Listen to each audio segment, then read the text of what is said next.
La expedición a la especiería, con este final insospechado que es la vuelta al mundo, marca realmente un hito en la historia de la navegación. En primer lugar, por haber descubierto un paso al Océano Pacífico, el estrecho de Magallanes, y después, y esto es un final inesperado, contraviniendo además las órdenes expresas del rey, que Elcano emprendiera una ruta nueva y diera la vuelta al mundo. La empresa de Magallanes Elcano fue una empresa verdaderamente internacional. Hay que tener en cuenta que la mayor parte de los tripulantes eran españoles, pero es que había un gran número de portugueses, de franceses, de griegos, alemanes, italianos. Era verdaderamente una torre de Babel. Debía de ser esos barcos cuando hablaban entre ellos, qué se decían, cómo hablaban. Es decir, es una empresa increíble. Όταν κάπως στη δεκαετία του 60 άρχισα να ασχολούμαι συστηματικά με τις Έλληνο-Ισπανικές σχέσεις, διαπίστωσα πλήρη άγνοια τόσο στην Ελλάδα όσο ακόμα και στην Ισπανία για την ελληνική παρουσία στις υπερπόντιες κτήσεις, κυρίως στο επίπεδο, στο πεδίο των εξερευνήσεων, των κατακτήσεων και των επικισμών. Τελικά οι έρευνες που έγιναν τα τελευταία χρόνια έδειξαν ότι η ελληνική παρουσία στο χώρο αυτό ήταν και σημαντική από άποψη ποσοτική, αριθμητική, σε σύγκριση πάντα βέβαια με τους ξένους που συμμετείχαν στο έργο, στην εποποιή αυτή των εξερευνήσεων, αλλά και από άποψη ποιοτική, διότι συμμετείχαν σχεδόν σε όλες τις εξερευνήσεις, συμμετείχαν σε όλους σχεδόν τους τομείς που προοριζόταν για τους ξένους, της ζωής, της κοινωνικής των νέων κτήσεων και βέβαια γενικά άφησαν το αποτύπωμά τους. Και έτσι μέσα σε αυτό το πλαίσιο πρέπει να δούμε και το έργο του Φρανθίσκο Άλμπο, που συνέταξε ένα πάρα πολύ άψογο από άψη τεχνικής ημερολόγιο για τον πρώτο γύρο του κόσμου. A Francisco Albo le debemos el diario de a bordo de la primera vuelta al mundo. De él y de los otros navegantes griegos que contribuyeron al éxito de aquella expedición, conservamos tan solo noticias dispersas. Pero paradójicamente, la memoria, en gran medida, está hecha de olvidos, y a la historia le corresponde repararlos. Una labor difícil, enorme, siempre inconclusa, que tan solo podría llegar a culminarse, acaso, si la historia pudiera interrogar directamente a los protagonistas del pasado. Y este es, en nuestra película documental, el recurso narrativo para tratar de conocer a aquellos hombres.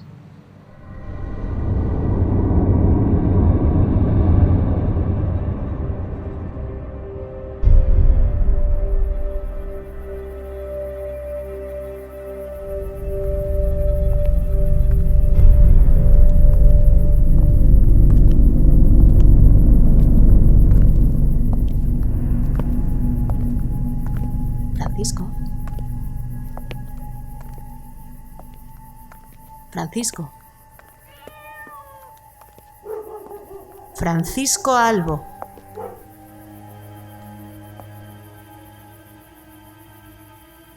Soy la historia.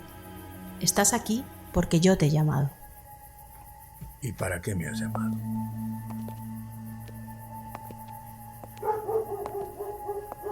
Lo que hicisteis quienes fuisteis en aquella expedición tuvo un valor, Francisco, y no todos fuisteis reconocidos con justicia y gratitud. Tú bien lo sabes. Además, lo que sucede hoy tuvo su causa ayer, y es bueno conocer la causa de las cosas. Estas gentes de hoy son hijas de los hechos de ayer, hijas de decisiones del pasado, de las opciones de otros como vosotros, de vuestro acierto y vuestro error, de vuestro egoísmo y vuestra valentía.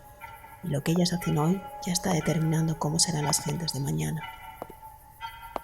Sigo sin entender por qué me has llamado.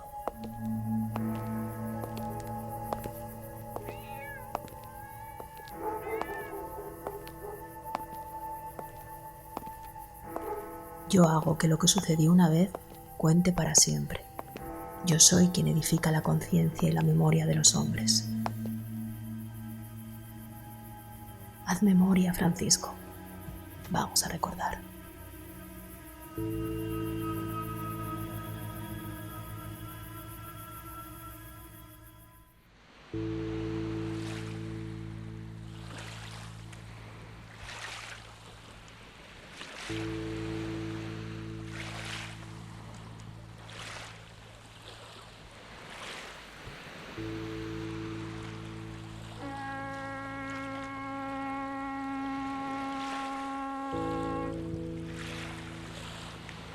¿Quién fuiste, Francisco Albo?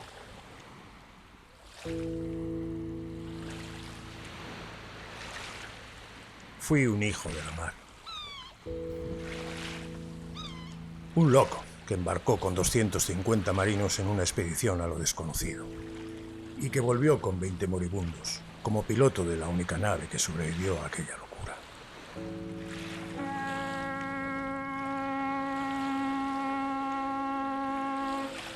No lo olvides, Francisco. También fuiste oficial de la Armada de la Especiería, contramaestre de la nao Trinidad y maestre y piloto de la Victoria, piloto de la nave que dio la vuelta al mundo y autor del diario de a bordo de aquel incomparable viaje, y hombre de confianza de Magallanes y la mano derecha de Elcano. Sí, puede que todo eso también fuera verdad.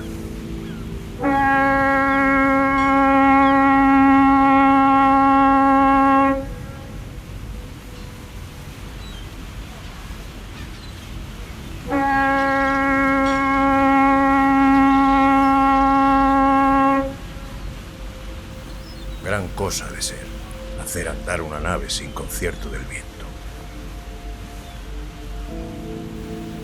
Ha pasado el tiempo, piloto. No reconoces Quíos. Te he convocado aquí porque creo que aquí tienes tu patria. He vivido y muerto en Sevilla. ¿Por qué no me has citado allí? Sevilla no es tu patria, Francisco. Tú huiste de Sevilla hacia el océano, y la patria es el lugar donde el deseo de huir desaparece. También huí de Rodas un día. Y si es como tú dices, no he tenido más patria que la mar. La misma que tuvieron Magallanes o Elcano. La misma que tus compañeros Miguel de Rodas o Nicolau de Nauplia. La misma que Caboto o que el propio Colón.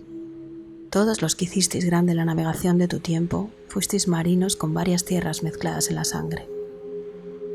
Razón tienes. Todos fuimos mestizos en tierra y hombres de raza tan solo en la mar. ¿Cuántos griegos ibais en esa expedición a la especiería? 8, y un muchacho que no llegó a embarcar. ¿Me contarás de ellos? Mestizos como yo, salvo en la mar.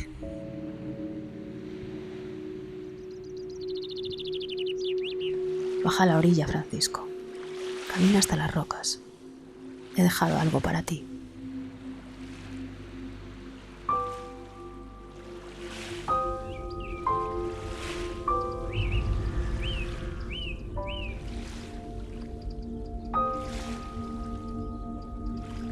¿Por qué juegas conmigo? ¿No están las cosas bien como están? Yo tengo una misión, piloto. Combatir con la verdad el olvido y tratar con ello de que el mundo mejore. Tú tienes que ayudarme ahora.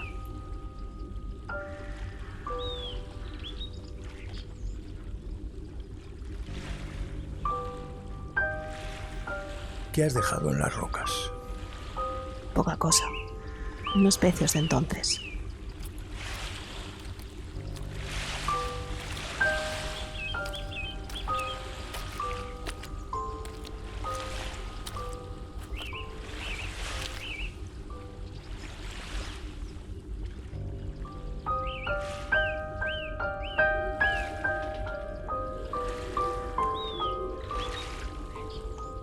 Especias. Clavo, canela, sándalo, pimienta, jengibre, nuez moscada. Las especias, Francisco. ¿Cómo algo tan pequeño y tan nimio ha podido mover tanto anhelo y tanta hostilidad? Porque Dios las sembró en un solo lugar de la tierra y el diablo sembró en todo su deseo. ¿No fue así como empezó todo? La antigua ruta de la seda estaba bloqueada por el turco, y España y Portugal, dos hermanos rivales, trataron de encontrar una ruta por mar para llegar hasta las islas de la Especiería. Castilla andaba aún en guerra con el Islam, por lo que Portugal se adelantó, asegurándose el control de la ruta por el oriente. Y entonces apareció Magallanes, prometiéndole al rey Carlos que él sabría encontrar el paso hacia la mar del sur para llegar a las especies navegando siempre hacia occidente. A partir de aquel momento... Deja que sea yo quien te lo cuente.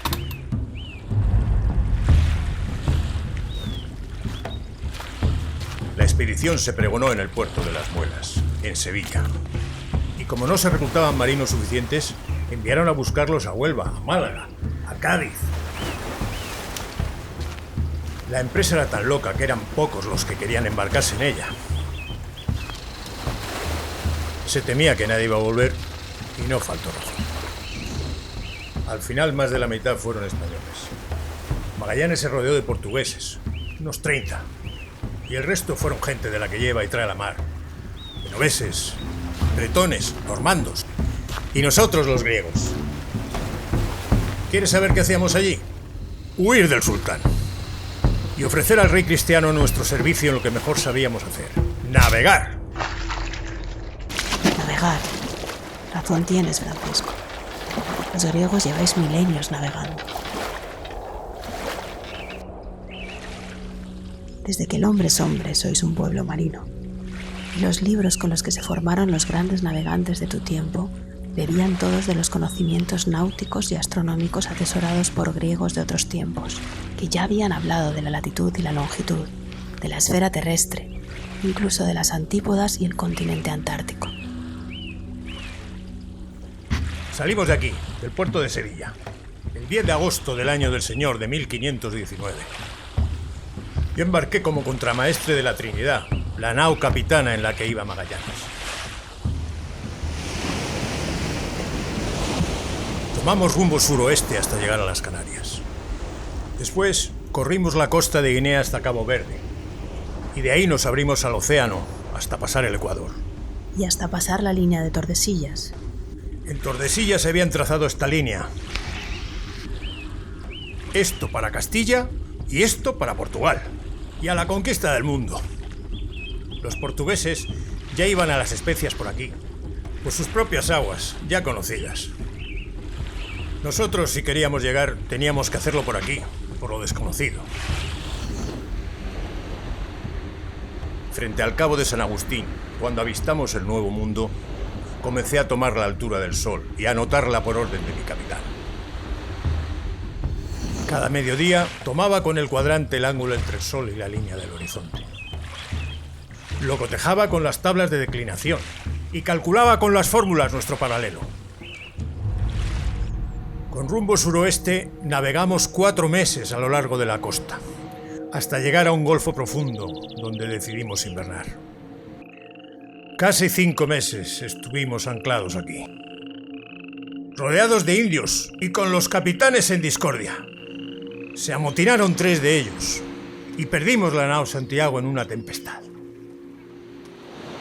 A los 14 meses de viaje, entramos a explorar un canal que se abría entre montes nevados, con la esperanza de que nos sacara por fin a la mar del sur. Aquello era un infierno de vientos, corrientes y bajíos. Nadie creía que encontraríamos una salida. Los de la nao San Antonio desertaron con buena parte de las provisiones y se dieron la vuelta rumbo a España. Quedamos solo 3 de las 5 naves. Y tras 5 semanas atrapados en aquel canal, salimos por aquí, doblando un cabo que llamamos entonces Cabo Deseado.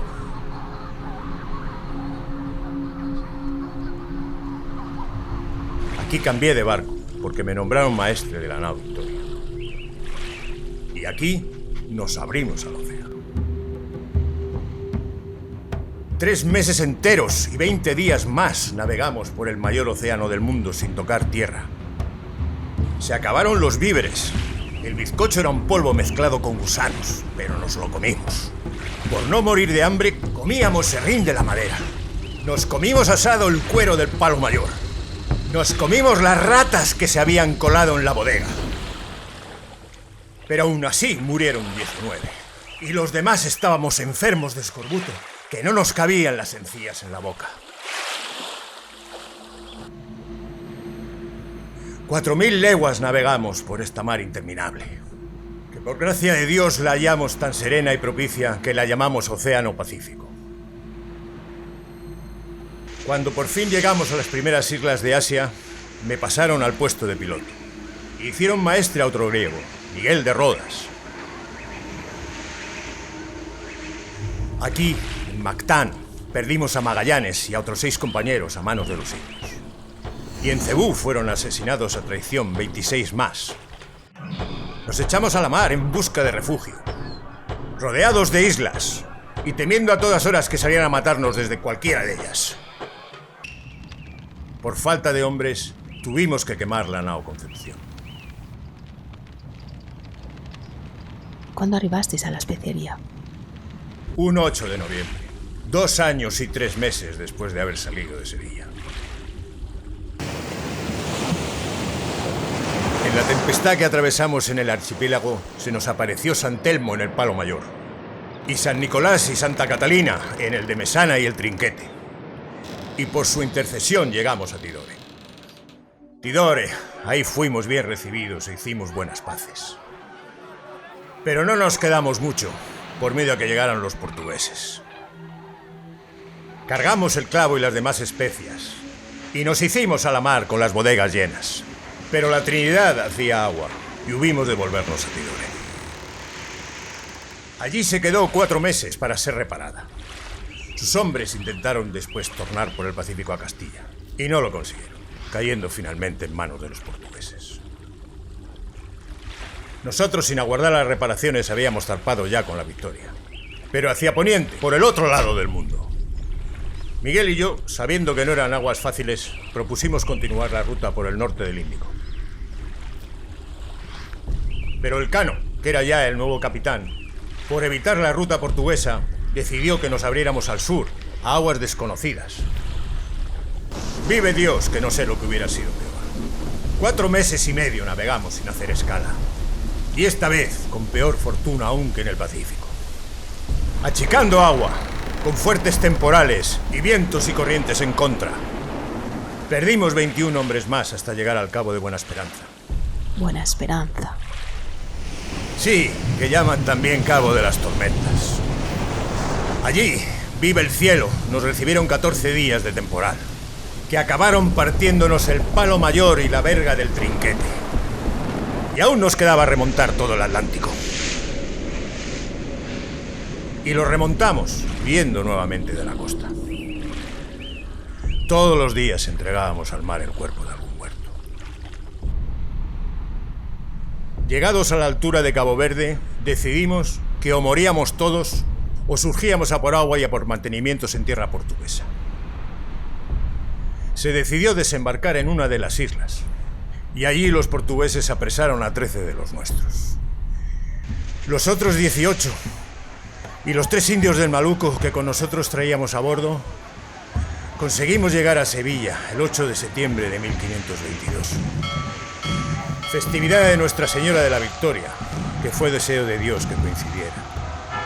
Con un hilo de vida, achicando el agua de la nave día y noche, habiendo navegado ya más de 1000 jornadas, y flacos como jamás lo ha estado ningún hombre, que aún lo cuento y me ahogan las lágrimas. ¡Vivan los hombres cercanos! ¡Viva, viva! ¡Francisco! ¡Francisco!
También esto venía en el cofre. ¿No lo reconoces? No es mi letra. Pero son tus notas, Francisco. Tu derrotero. Alguien pasó a limpio aquel cuaderno de bitácora que a la vuelta del viaje entregaste en la casa de contratación de Sevilla. Gracias a ellas conocemos hoy las coordenadas diarias de la ruta. Sabemos con qué dificultad y exactitud calculabas la latitud tomando la altura del sol con el cuadrante. Sabemos lo difícil que era calcular la longitud con la mínima ayuda de un reloj de arena. Tú nos hablas de la velocidad diaria de las naves, del carácter de cada viento. Dices cuál era el nombre que daban a los sitios los indígenas y cuál el que le disteis vosotros. Y adviertes a los futuros navegantes de los pasos difíciles y de los peligros que hallarán en la ruta. ¿No te das cuenta, Francisco?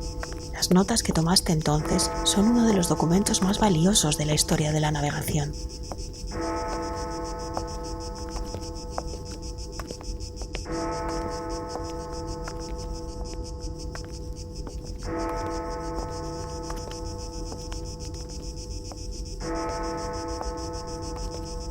¿Sabes? Hay quien dice que el derrotero no lo escribiste tú. ¿Eso dicen? ¿Quién lo escribió entonces? El Cano. Dicen que de las notas se desprende que quien las tomó tenía alta responsabilidad en las decisiones. ¿Y acaso no la tiene quien guía una nave? Antes de partir, el rey dejó dispuesto que todo marino de nuestra armada tuviera libertad para escribir su testimonio sobre la expedición. Y con esa libertad comencé a escribir yo, estando en la nave de Magallanes, mucho antes de que el Cano fuera nombrado capitán. Si fui bueno para llevar la nave y calcular la posición y el rumbo, ¿por qué no habría de serlo para tomar nota de ello? Alguien pensará que por ser extranjero. No te acuso, Francisco, pero he de estar abierta a quien tenga una prueba que cuestione lo dicho. Aquel que la tenga, que la traiga.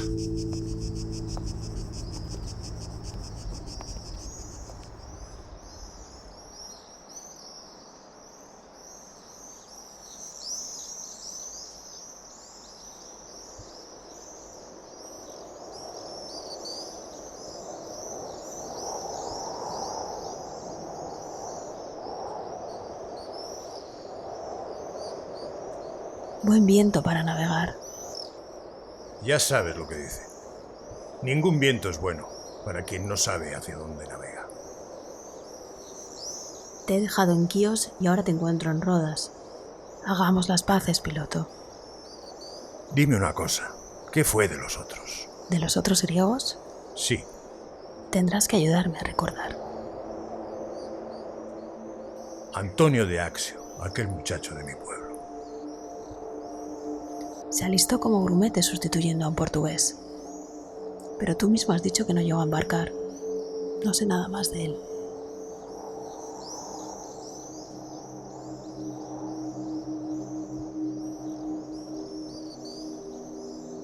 ¿Y de Simón, el otro marinero de Axio? Fue de los que iban en la San Antonio cuando nos abandonó en el canal. Llegaron a España, sanos y salvos casi todos, 6 meses después. Declararon que se habían vuelto por haberos perdido de vista durante varios días.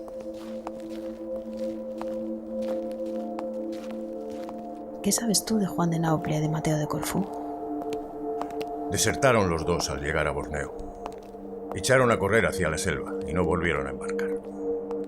Muchos pensaron que nunca llegaríamos a casa y que morir ahogados o de hambre era cuestión de tiempo. ¿Y Felipe de Rodas? Felipe fue uno de los 13 que los portugueses apresaron en las islas de Cabo Verde. Pero todos llegaron a España, liberados por intercesión del emperador. ¿Tienes noticia de él después de su regreso? Le fue bien. Se asoció con su primo Miguel y se hizo mercader de Indias. Miguel de Rodas, mi mejor compañero en la victoria. Ese sí que era grande. Y tanto. Llegó a ser nombrado caballero de Santiago y piloto mayor de su majestad. Un insólito mérito para un extranjero, que el emperador le confiara nada menos que la elaboración de los mapas secretos, la instrucción de los nuevos pilotos y la preparación de las expediciones a las Indias.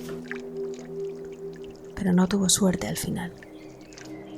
partió de nuevo para la especiería a las órdenes del veneciano Sebastián Caboto y se enfrentó con él cuando éste quiso desviarse de la ruta. Caboto lo abandonó en una isla desierta y el gran Miguel de Rodas, que había sobrevivido al infierno de vuestra expedición, halló la muerte ahogado tratando de escapar de aquel destierro en una mísera canoa.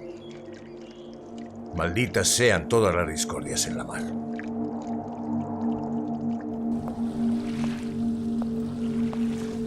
Y había otro Miguel, también de aquí, de Rodas.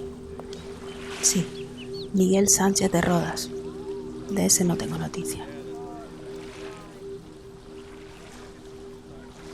¿Quién nos queda? Nicolao de Nauplia. ¿Sabes qué fue de él a la vuelta? Casó con una española e hizo negocios desde tierra con el Nuevo Mundo.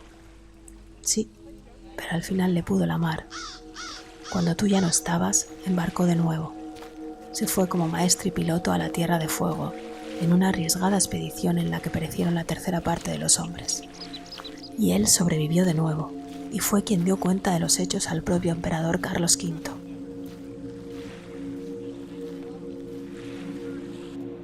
Ya solo quedas tú, Albo.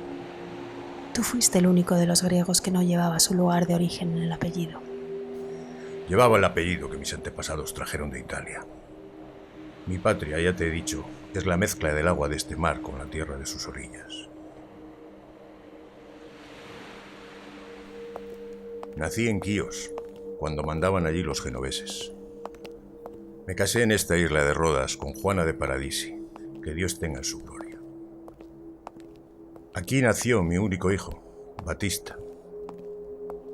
Tras dar la vuelta al mundo, fui a encontrarme con ellos a Mesina, a donde habían ido huyendo de los turcos, que ya estaban aquí, dentro de estos muros. Y después pusimos nuestra casa en Sevilla, donde acabé mis días, pasados los 50. ¿Qué más quieres saber de un pobre marinero? No olvides mencionar, pobre marinero, que cuando a la vuelta del gran viaje, el rey emperador le dijo al Cano que acudiera a la corte a darle cumplida noticia de todo, con los 2 hombres más cuerdos y de mejor razón de entre sus compañeros. El capitán te escogió a ti, a su piloto griego. A mí y al cirujano Hernando de Bustamante, un gran hombre. Todos fuisteis grandes, cada cual a su modo.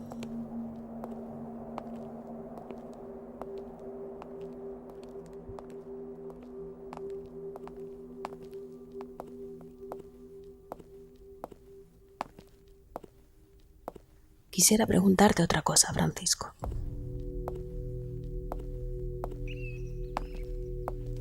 Es sobre las disputas entre Portugal y Castilla acerca de la jurisdicción en las islas de la Especiería. Cuando los 2 reinos intentaron dirimir el conflicto, 3 de tus compañeros griegos fueron con el Cano a una junta de sabios a dar testimonio al respecto. ¿Por qué no fuiste tú siendo el piloto? Estaba ausente. Había ido a Mesina a buscar a los míos. Y estuvo de Dios que no me vi obligado a dar mi testimonio en aquella espantosa disputa del antimeridiano. Como piloto que midió palmo a palmo las aguas del globo, sabía bien que las especias caían del lado portugués. En efecto, así se demostró más tarde.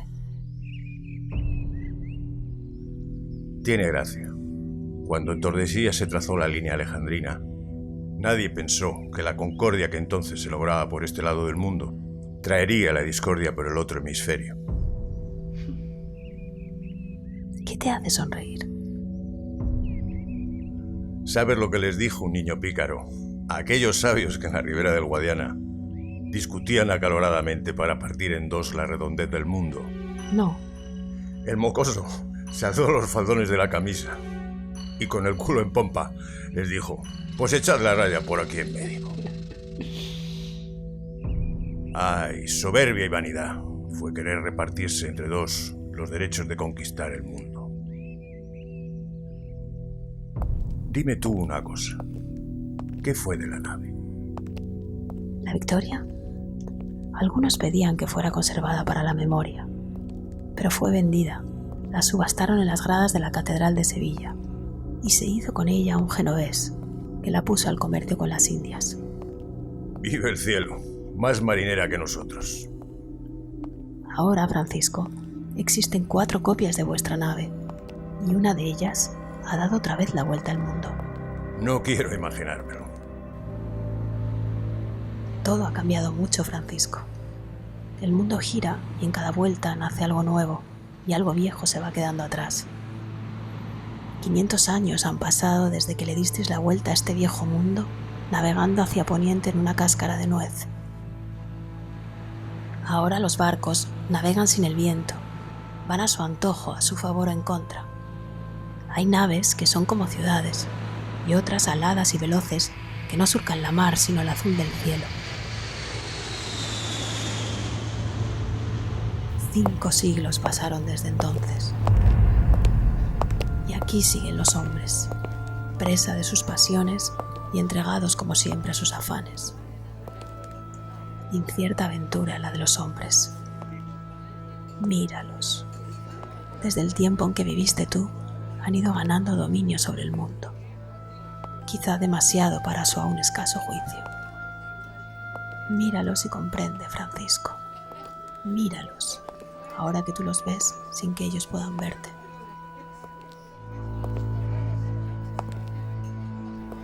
Encamínate al mar, piloto. Ya vamos terminando.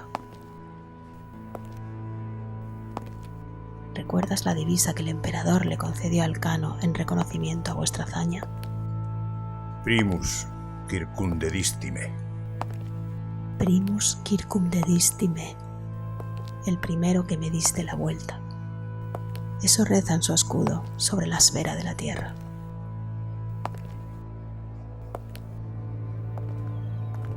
Sigue avanzando, sigue hasta donde termina la costa.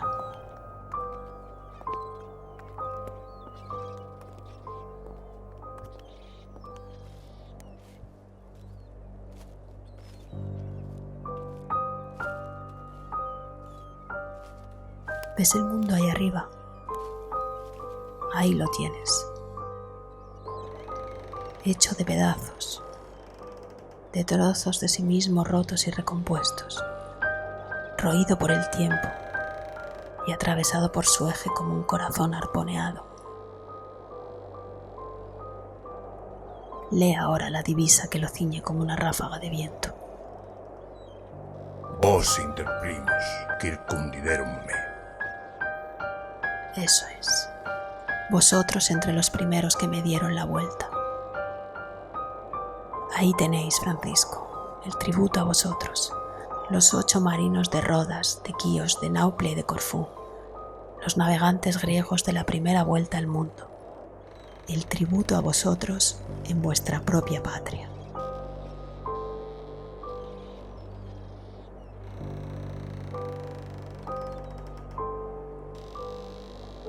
Alégrate, piloto, que más justos y humildes que la fama y la gloria son la memoria y el agradecimiento.